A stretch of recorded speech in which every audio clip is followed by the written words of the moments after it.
Hey, hello. Let's do our first program, and for that, let's go to id1.com.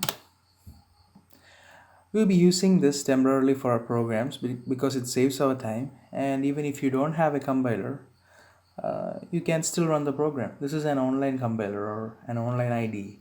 So let's start by writing the class.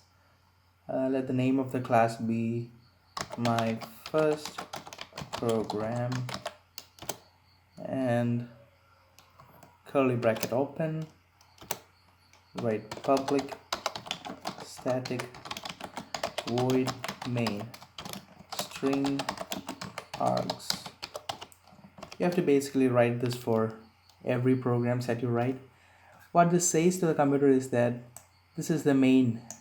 Okay, this is where the program will start to run, right? So the next line we put the curly brackets again, and then let's print system dot out dot print ln hello world.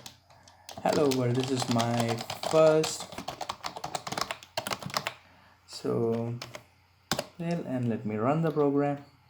Run. So what this line says is, this line says that asks the computer to print whatever is written inside the inverted commas. So let's look what we get. It's compiling, and yes, the output hello world. This is my first program. So whatever you write inside this inverted commas or double quotes, that will be printed as such. So you can just change, if you want to change the program, you can change the program by clicking here, and maybe you can write 1111222 and you can run again. So, and also id1.com will help you to share the code. To share the code, you just have to select the URL. You can just copy and you can paste it to whoever you want to share it with. So it's that simple.